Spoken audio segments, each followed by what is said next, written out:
Bonjour à toutes et à tous, bienvenue sur Parquet d'Étoiles pour le débriefing des quarts de finale de l'Afrobasket Homme 2025 avec le même programme, décryptage, analyse des matchs et puis dans Faiseur d'Étoiles, on va mettre les projecteurs sur Jean-Claude Sidibé, président de la Fédération malienne de basketball. Bienvenue sur Sport Ivoire TV.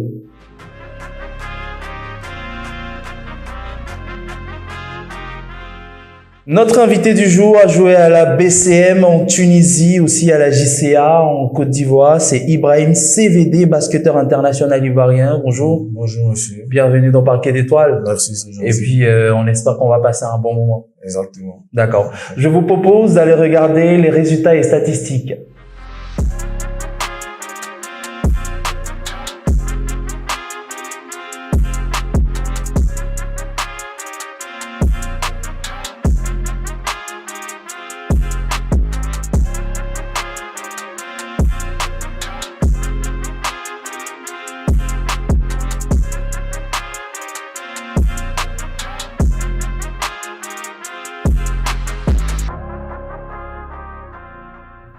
Aujourd'hui, c'est l'avocat, juriste, président de la Fédération malienne de basketball qui est à l'honneur, Jean-Claude Sidibé.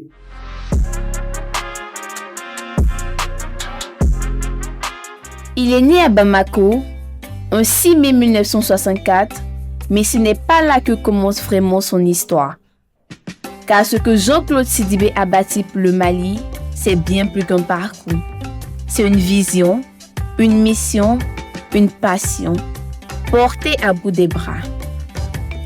Juriste de formation, avocat de métier, ancien ministre, M. Jean-Claude Sidibé est surtout un bâtisseur, un leader, le genre d'homme qui voit plus loin que la ligne des 3 points.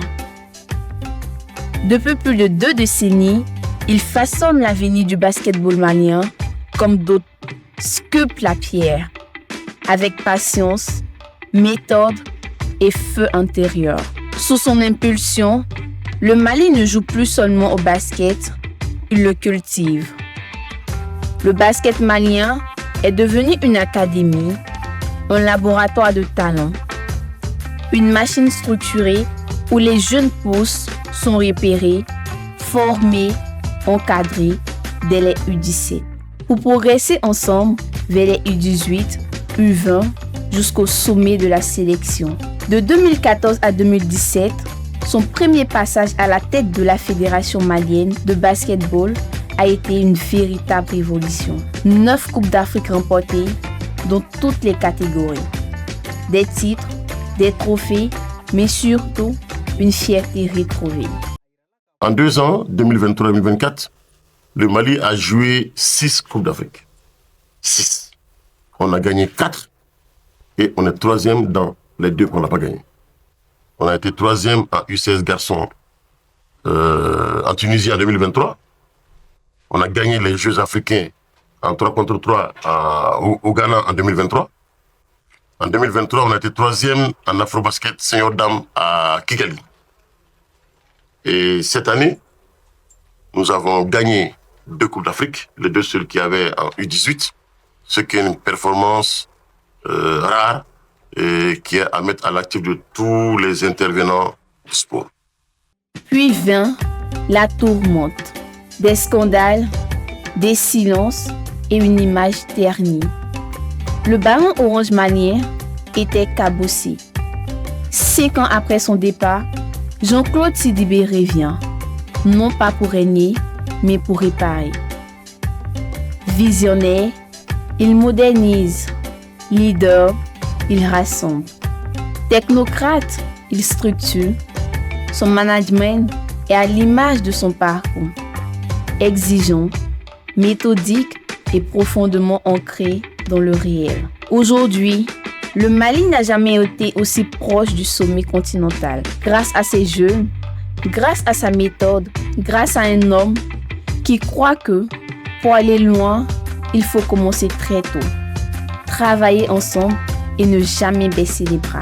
Jean-Claude Sidibé, juriste, manager, dirigeant, mais surtout, pour toute une génération, l'homme qui a fait du basket malien un véritable modèle de développement sportif en Afrique.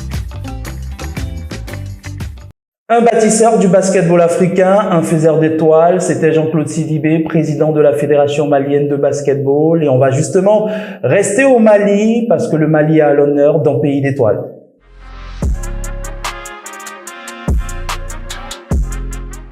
Longtemps resté dans l'ombre du football, le basketball malien s'impose peu à peu comme l'un des sports phares du pays. Des terrains de quartier aux grandes compétitions internationales, le ballon orange attire chaque année une nouvelle génération de passionnés. En 2019, le Mali a marqué les esprits en devenant vice-champion du monde U19, une performance historique jamais atteinte par une nation africaine. Sur le continent, la sélection senior dispute régulièrement l'afro-basket face aux grandes nations africaines comme l'Angola, le Nigeria ou encore la Tunisie. Les aigles du Mali progressent même si le podium reste encore difficile à atteindre. Mais certains joueurs incarnent déjà ce rêve de grandeur. Cheikh Diallo, formé aux États-Unis et passé par la NBA, ou encore Boubacar Mungoro, cadre de la sélection nationale, sont devenus des modèles pour la jeunesse malienne. Derrière ces réussites, les défis restent nombreux. Manque d'infrastructures adaptées, championnats locaux fragiles et départ massif des jeunes talents vers l'étranger. Pourtant, l'enthousiasme ne faiblit pas. Dans les clubs comme dans les rues de Bamako, des milliers de jeunes rêvent de marcher sur les traces de leur aîné. Entre passion, fierté et ambition, le basketball malien poursuit sa marche en avant et bien décidé à écrire une nouvelle page de gloire pour le sport national.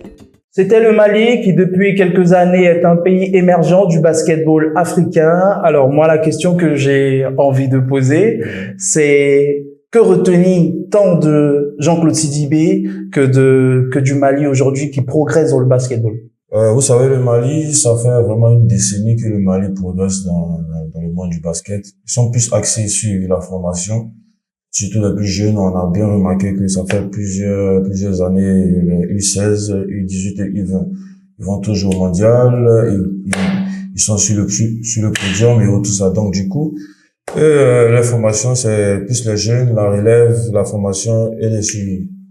D'accord. Donc, formation, suivi, relève. Suivi, relève et tout ça. C'est pour ça que vous voyez que le Mali est toujours au top. D'accord. Est-ce que c'est ce qui manque aussi à la Côte d'Ivoire dans le basketball? Nous remarquons que vraiment la Côte d'Ivoire est en train de s'axer sur les plus jeunes et tout ça. Je pense que des années à venir, on en dira plus. Que dit de Jean-Claude Sidibé, le président de la fédération, qui aujourd'hui est un manager parfait, si on va le dire ainsi, de l'évolution de ce basket-là? Ben, comme je le disais tout à l'heure, le management, c'est comme ça, en fait. Il a eu une grande vision. Et c'est cette vision qui paye aujourd'hui. En tout cas, nous remercions, nous saluons son travail surtout ce grand homme, Sidibé. Et un big up à lui aussi. Et puis bon courage aussi pour la suite de la compétition avec le Mali. D'accord, bon courage pour la suite de la compétition avec le Mali. Allons maintenant débriefer ces quarts de finale dans Écho du Parquet.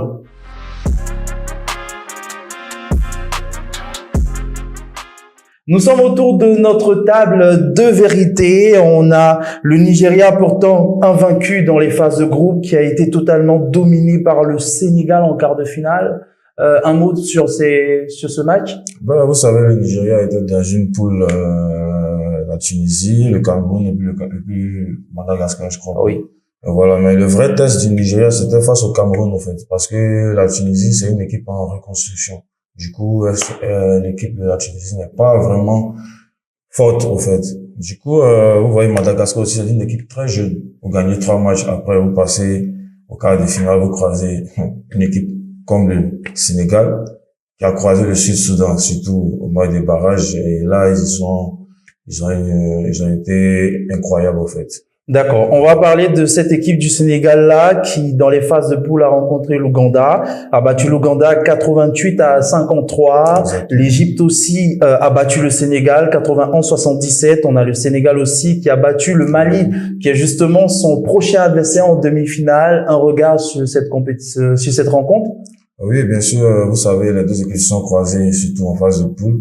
Le prochain match sera vraiment très stratégique, en fait, comme les deux équipes se sont croisées en phase de poule. Donc, je pense vraiment que le Sénégal aura son mot à dire.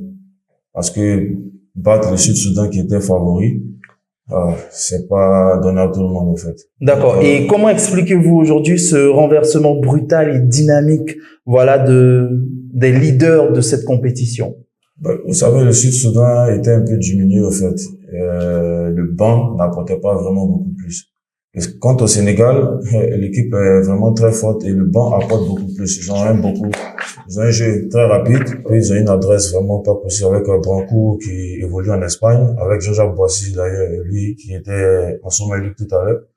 Donc, vous voyez que c'est une équipe qui a son mot à dire dans cette compétition. Qui a son mot à dire dans cette compétition. Et puis, on a une autre surprise dans cette compétition toujours, le Cameroun qui sort l'Égypte favorite de cette compétition, 95-68. Qu'est-ce qui explique aujourd'hui que tous les insiders de la compétition sont en train de sortir au fur et à mesure? Et vous savez, il y a quand même la fatigue.